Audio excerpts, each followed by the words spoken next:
Hunter Avery, candidate for Mississippi 1st Congressional District. Let me real quickly set the stage for you.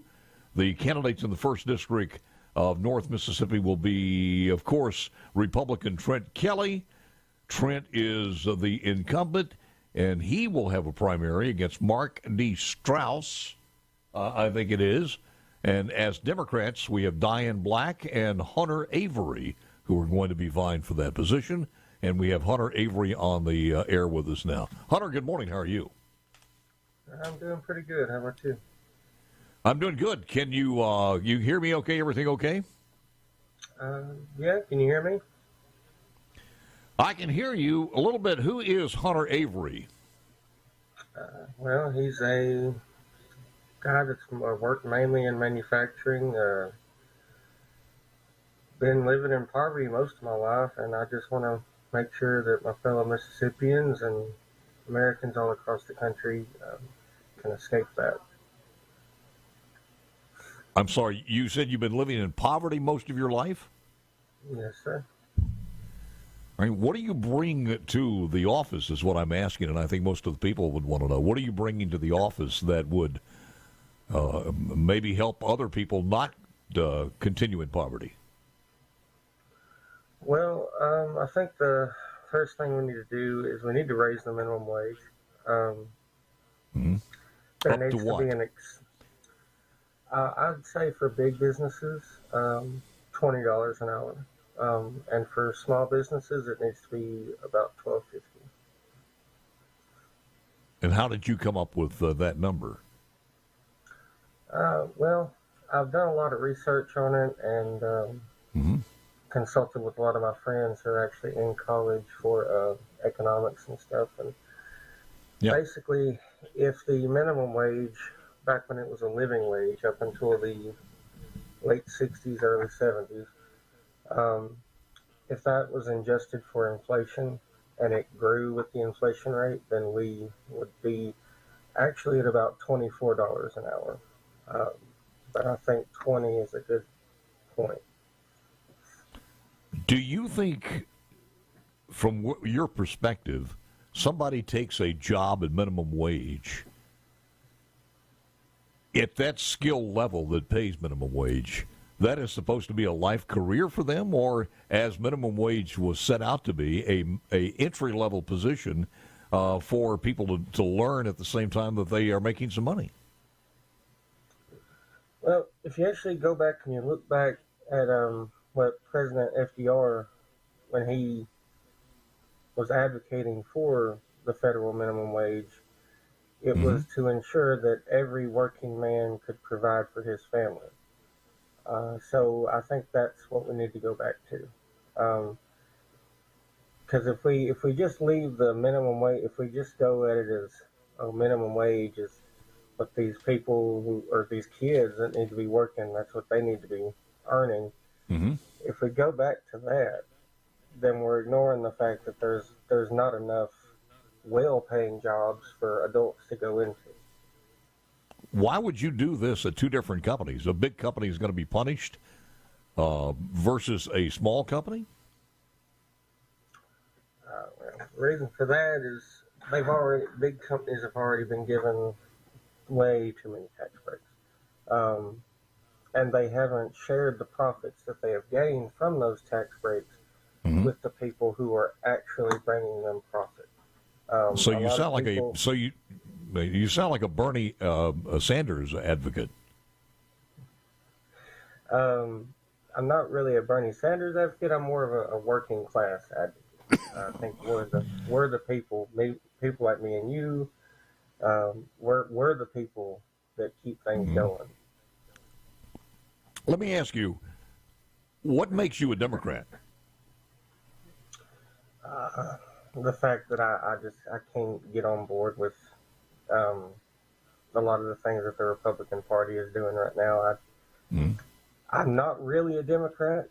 I'm not really anything. I'm more of an independent, but I know the horrors of voting third party. So.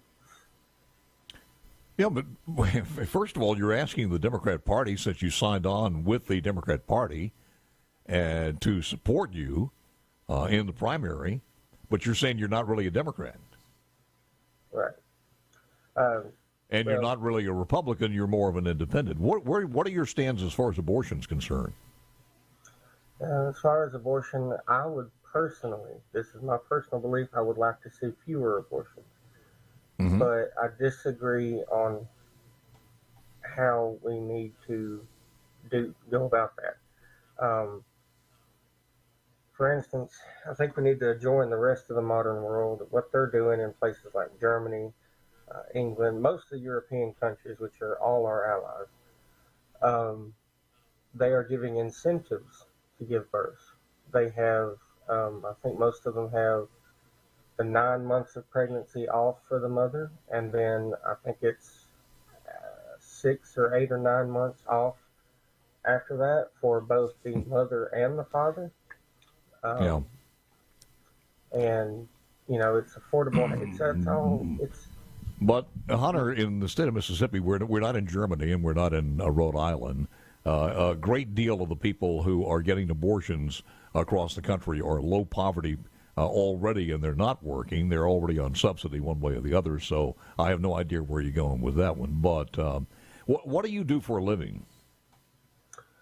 Currently, right now, I work at a pharmaceutical company doing prior authorizations, but I'm thinking about going back to my job as a correctional officer. As a correctional officer, it was what you did before. How would we best get more people? We talked about that a little earlier this morning. From your expertise, what would it cost? What do you have to have in an annual salary for you to work at Parchman?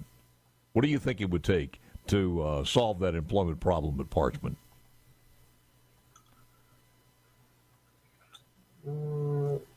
For me, what it would take for me to live comfortably,